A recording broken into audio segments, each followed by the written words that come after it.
अचानक से बस में से कुछ आवाज़ आने लग गई, वहाँ पर से धुआं निकलने लग गया एंड फिर फटाफट से बस रुकी। और तो प्रॉब्लम्स तो 15 मिनट लगे थे मुझे उस कैब वाले को ढूंढने में। फिर मैं सोचा यार और कितना बुरा होगा इस दिन में। फिर वो बोलते हैं कि चेन फटी हुई है, बैग कटा हुआ है, बेटा चोरी होगी। अरे मेरा दिमाग, चोरी होगी, चोरी कैसे हो सकती है। इस इंसिडेंट के बाद में पूरे टाइम से ये सोचते रहे कि कैसे मेरा एक दिन इतना बुरा भी हो सकता है। Hey guys, I am Swati and ये मेरे चैनल का अभी तक का फर्स्ट स्टोरी टाइम वीडियो होने वाला है। और इस वीडियो में आज मैं बताने वाली हूँ मेरे अभी तक के लाइफ में जितने बुरे दिन हुए हैं, उन बुरे दिनों में से एक बुरे दिन के बारे में जिसको मैं अभी तक नहीं भूल पाई हूँ। और उससे जो मैंने सीखा है वो मैं अभी तक फॉलो करती हुई आ रही हूँ और मुझे पता है लाइफ टाइम तक करती रहूँगी, क्योंकि वो इंसिडेंट एक ऐसा था जो मैं नहीं सोचती थी कि ऐसा कुछ भी हो सकता है। और उससे पहले मैं खुद को एक ऐसा पर्सन मान सकती हूँ जिसको आइडिया नहीं था कि दुनिया में क्या क्या हो सकता है और कैसे कैसे लोग हैं। तो बिना किसी देरी के शुरू करते हैं। तो ये बात है 2021 की। उस टाइम मैं ऐसी लड़की हुआ करती थी जो ज़्यादा ट्रैवल नहीं करती थी अकेले। और उस टाइम मेरी एक बेस्ट फ्रेंड की शादी थी। तो मेरी बेस्ट फ्रेंड का जहाँ शादी होने वाली थी वहाँ के लिए मुझे पहले दिल्ली से होते हुए जाना था और दिल्ली में मेरी एक और फ्रेंड थी। तो हम लोगों का प्लान था कि पहले मैं जाऊँगी दिल्ली और हम दोनों साथ में मिलके जिस फ्रेंड की शादी है वहाँ जाएंगे। तो मेरे घर से दिल्ली का रास्ता 6 घंटे लगते हैं। सो उस टाइम मैं फ़र्स्ट टाइम दिल्ली जा रही थी, वो भी अकेले। और मेरे पास इतना सारा सामान था क्योंकि शादी में जा रही हूँ ऑब्वियसली। और फिर हमारा ये भी प्लान था कि ठीक है वहाँ पे हम थोड़ा घूमेंगे और उस जगह पे। तो उस हिसाब से मैंने 10-12 दिन के हिसाब से कपड़े वगैरह रख लिए थे। तो सोच सकते हो कितना सारा सामान हो गया था। आई मीन 2 बड़े बड़े बैग हो गए थे और एक छोटा बैग था। तो ऐसे करके 3 मेरे पास बैग थे। फिर उस टाइम मैं बेटी मेरे घर से दिल्ली के लिए, तो वहाँ तक सब ठीक था। एक्साइटेड भी थी कि फ़र्स्ट टाइम मैं अकेले ट्रैवल कर रही हूँ, वो भी दिल्ली में जा रही हूँ। तो ठीक है, मैं सब कुछ मैंने सामान वगैरह अपने सामने रख लिया क्योंकि बहुत सारा सामान था। तो मैंने ये सोचा था कि मेरा सामान मेरे सामने रहेगा सो दैट मैं उस पर अच्छे से नज़र रख सकूँ। ऐसा करके फिर हम लोग बस चल गई। अब आधे रास्ते मैं दिल्ली की पहुँच चुकी थी। देन अचानक से बस में से कुछ आवाज़ आने लग गई एंड मुझे पहले तो समझ भी नहीं हुआ। ऐसा लगा कि ठीक है कभी कभार हो जाता है, तो पेट्रोल वगैरह ख़त्म हो गया होगा या फिर कुछ और हो गया होगा बस में, तो अभी सही हो जाएगा वाला। फिर बाद में अचानक से उस बस के आगे जहाँ पे ड्राइवर था, चीज़ थी उसके, वहाँ पर से धुआं निकलने लग गया एंड फिर फटाफट से बस रुकी। और फिर सब लोगों ने चेक करा। फिर उन्होंने बोला कि ये बस तो ख़राब हो चुकी है, अब ये बस आगे नहीं जाएगी। और उस टाइम मैं दिल्ली के आधे रास्ते ही पहुँची थी, तो आधा पूरा रास्ता बचा हुआ था।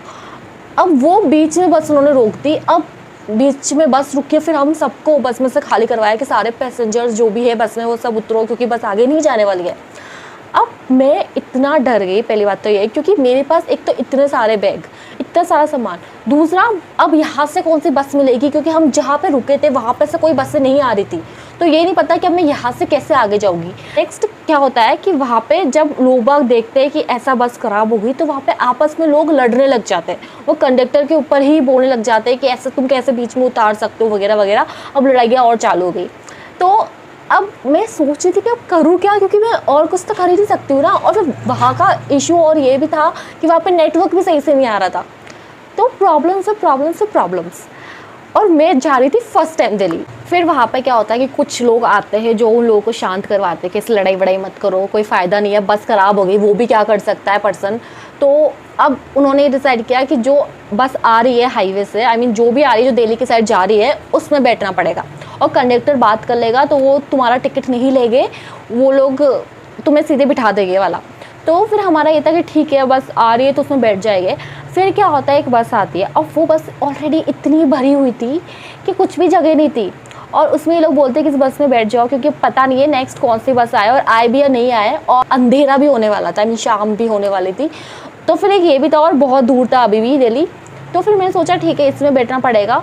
तो अब मैं इतना सारा सामान लेके चढ़ती हूँ उस बस में। अब वो बस में पूरी भीड़ थी तो वो सामान आगे तो जा ही नहीं रहा था, वो पीछे ही पड़ा था। तो फिर उन लोगों ने कहा जो वहाँ पे थे बस में, उन्होंने कहा कि ठीक है सामान को आप पीछे ही रखो, आप आगे चल जाओ, क्योंकि पीछे बहुत सारे आदमी लड़के खड़े थे। तो उन्होंने कहा आप आगे चल जाओ।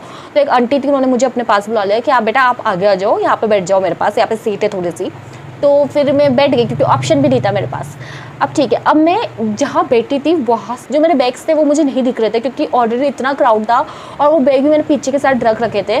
दिल्ली पहुँचने के बाद फिर मैं पीछे आती हूँ, बैग्स लेती हूँ, तो मेरे बैग पड़े थे वहाँ पे।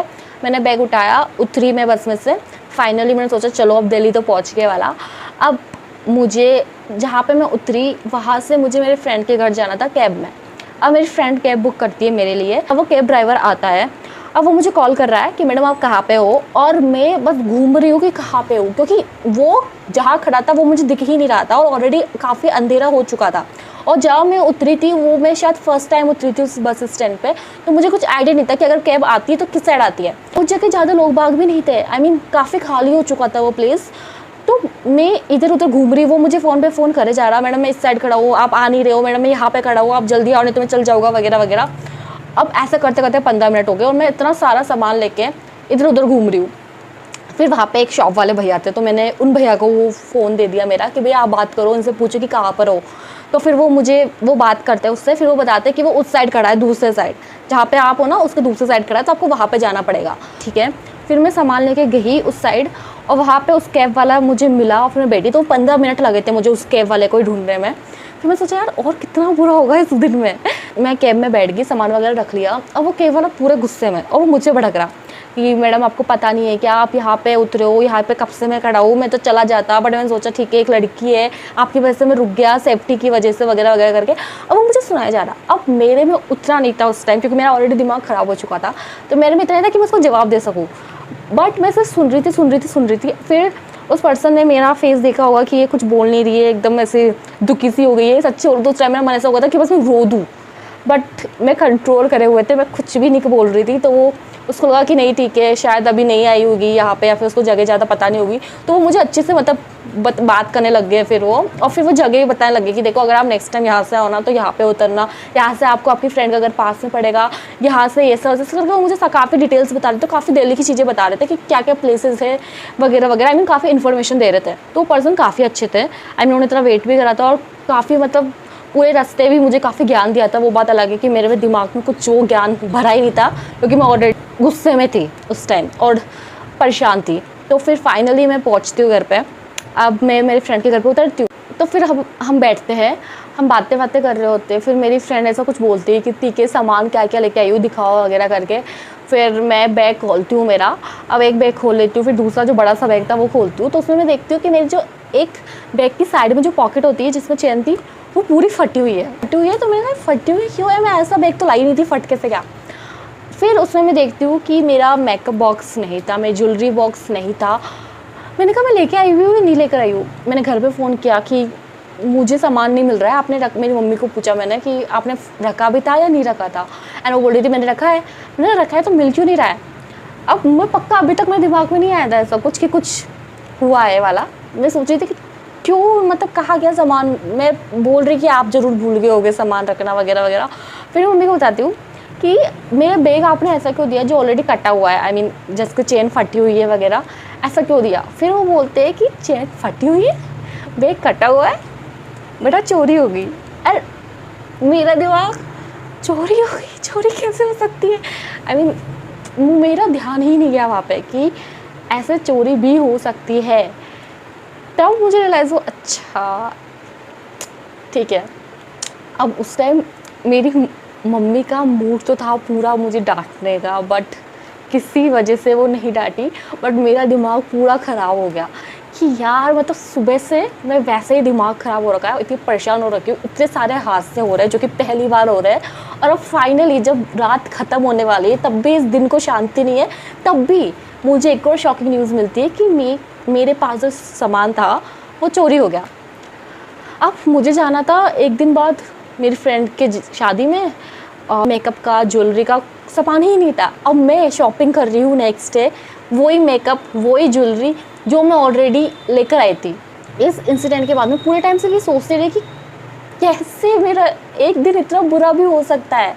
आई मीन मैंने क्या ऐसी गलती करी थी कि ऐसे अजीब से हादसे हो रहे हैं मेरे साथ। बट उस दिन के बाद मुझे एक चीज़ तो समझ आ गई कि अगर कभी कुछ बुरा होने वाला होता है ना तो वो होता है, यू कांट कंट्रोल।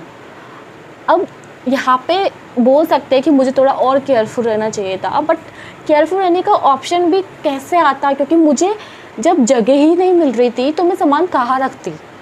तो यहाँ पे ये चीज़ मेरे कंट्रोल में भी नहीं थी, बट उस दिन के बाद से अभी तक जब भी मैं ट्रैवल करती हूँ अकेले, मेरा सामान मेरी नज़रों के सामने होता है। अब चाहे मैं खड़ी ही रहूँ, मेरा सामान मेरी सीट पे रख दूँगी, बट मेरा सामान मेरी नज़रों के सामने से मैं इधर उधर नहीं जाने देती हूँ, क्योंकि वो चीज़ अभी तक मेरे दिमाग में घुसी पड़ी है कि जैसे ही सामान हटा कुछ चोरी हो जाएगा।